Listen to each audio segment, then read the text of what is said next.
I'm going to start this video off with a hot take. Anyone can hit platinum in Eternal Return. I climbed from Iron to Plat in 1 month. So hear me out. Games like Valorant, you need aim, you need reaction time. Games like Pokemon Unite, you need a fat checkbook. And games like League of Legends, you need the mental fortitude of a god. But in Eternal Return, you need 2 things to hit plat. You need information and you need patience. So hopefully I can provide you with some of the information, and you're just going to need to put the games in to get to that desired rank. So I'll start with some of the more well-known things and then kind of build to more of the advanced or lesser known tips that I'm going to give. I think I have about 10. So we'll format it in a list kind of that way, make it nice and cutesy for the YouTube video. So number 1, the most important thing is building fast and efficiently.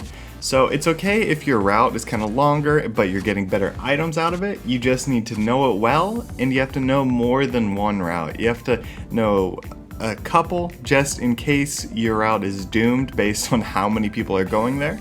An example I can give is for Adriana. I have one route where I'll go EOD and Incinerary. It's a little bit longer, it's like 7 zones, but I can do it by about night 1, which is standard. And then there is another route, which is the Smoke Bomb, which is only, it's 4, but it's pretty much 3 zones. And I can do it by the beginning of night 1. And if that route is like flooded at factory, then I can flex the other one and vice versa. This is important because you always want to stay ahead of your competitors or not just like keeping up, because if you're not full build by that first day, then it gets a little scuffed. And by first day I do mean like day and night cycle. I'm not expecting you to build it all by day 1. Alright, so my second tip, I don't know if this is controversial, but I think one tricking is perfect. I think it's a great way to climb. And hear what I said, it's a great way to climb. I don't know if that's going to be the most fun way to play the game, but for me, I picked Adriana, which is a really fun champion in my opinion, and I never get bored playing her. So you'll want to learn the inside out of your character's routes, all the food that you can make along the routes, the SP drinks you can make along the routes, even like what kind of cameras you can grab. And then along with that, learning that character, you're going to get to know all of their matchups. There's about like, what, 30 something, 40 characters in the game. So you're going to have to get used to all of those matchups and which ones you should be taking, which ones are free, which ones are a little scuffed. And the best way to do this is by putting all of your points into pretty much one character. So when I say points, I kind of think about it this way. Say you have 1 knowledge point for every game that you play, and you play 100 games, but you play 10 different characters. Each character is roughly going to have 10 knowledge points in them, right? Think about how threatening one of those 10 knowledge point characters are compared to one of the 100 knowledge point characters that you could have been just grinding those 100 games on. Obviously it doesn't work perfectly like that, but that's kind of how my brain works with one tricking. Alright, step number 3 or trick number 3 or how I climbed was learning my power spikes and when to fight. So I am a tab Terry. I will be pressing tab to check the mastery or levels on other people in the game so often, especially early in the game when you can tab and see if people are full build or not. If you're full build, they're not, more than likely you can come up, run up, take their lunch money and get some points. Also, depending on the character, you power spike at different parts of the game. If you're Zukai or Nadine, you're going to be power spiking pretty late in the game comparatively to champions like Jackie or Io, where you can kind of grief early. Personally, an example for me I'll use again is Adriana. I spike really heavy at Wick, so once I get Wick line, I know I can pretty much fight anyone and everywhere. Alright, so the next is vision, which is a pretty boring tip, but I watched the homecoming video where he said that it's probably the most important thing. For the love of everything holy, hit the console before you fight someone or you're actively playing to lose. And I agree, it's pretty hype because when you do get that console vision or set up the cams around the map, it's a lot easier to see fights and it's a lot easier to 3P those fights. Also, it's a lot easier to hit tab on them when they're further away, check out their stats, and you're going to know whether the fight is one that you want or don't want before they even get to you.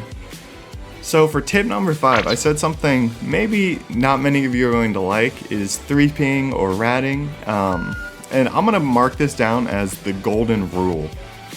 If you're like me and you're on the internet in like 2009, you might think golden rule, that's this 3-Way song with Justin Timberlake and The Lonely Island, and like that doesn't relate at all. But here's where you're wrong, the rule makes perfect sense. It's okay when it's in a 3-way. It's not gay when it's in a 3-way. Yes, it's okay if it's in a 3-way. It's kind of cringe way to play if you're only 3Ping, but it works. Like, I know I was watching a Skaz stream the other day, and he said a lot of the KR players take advantage of 3Ping a lot more than we do NA, and that's because it's super effective.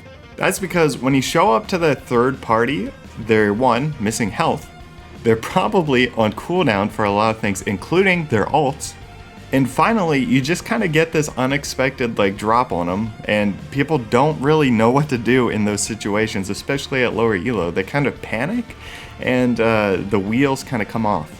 Also, when you're behind, especially when I'm behind in like higher elo lobbies, I know I can't really take too many 1v1 fights, so it kind of opens a position to get back in the game if I do third party someone and pick up a kill or two.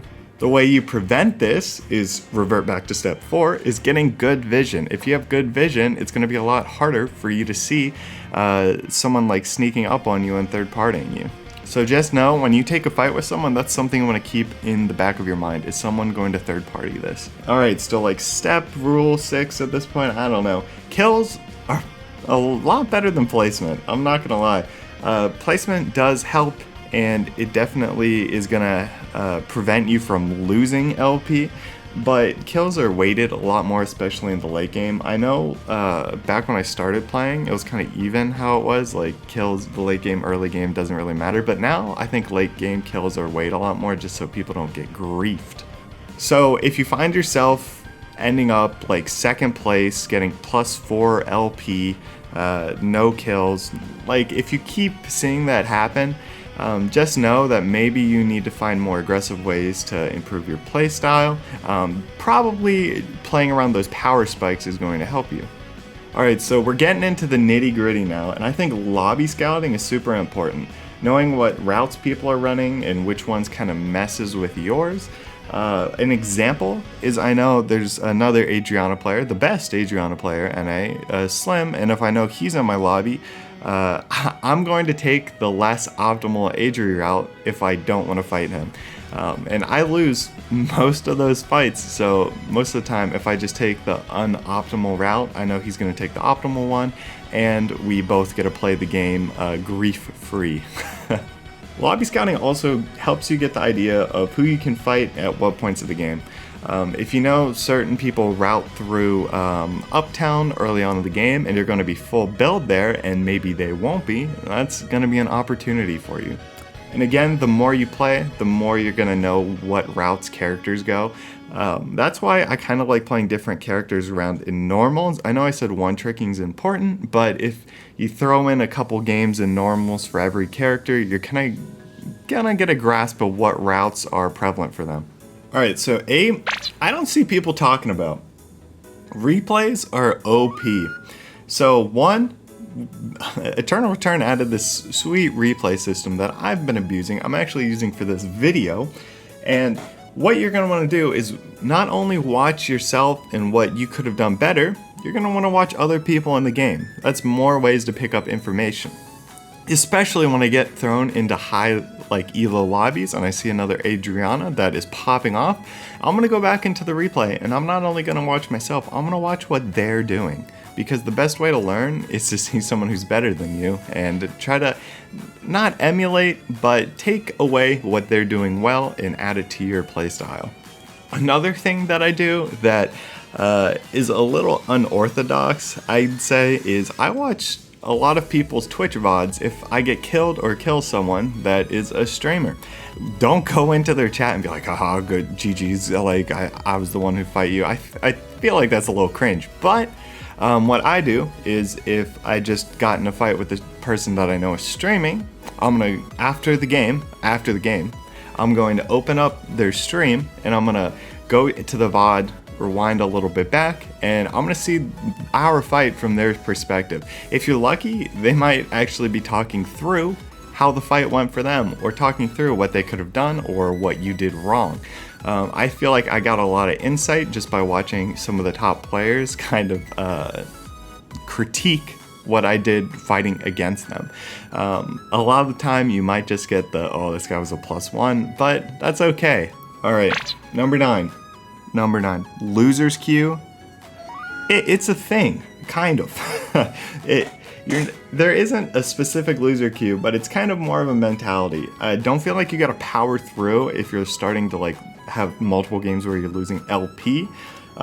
In my experience, if I'm playing bad or I'm not feeling as sharp as I usually am, it's a good idea to take a break, because more than likely, it's not just gonna click. I'm not gonna just be back on the ball. So taking that break, maybe playing a little Genshin, maybe playing a little Pokemon, that's gonna relax me. It's gonna put me in a better mind state, so when I get back in there, I'm gonna be playing a little bit better, and I'm not gonna just tank my LP. On the flip side though, when things are going really well, I grind. I grind and grind and grind, because if I am clicking, I'm on all cylinders, firing, I'm gonna take advantage.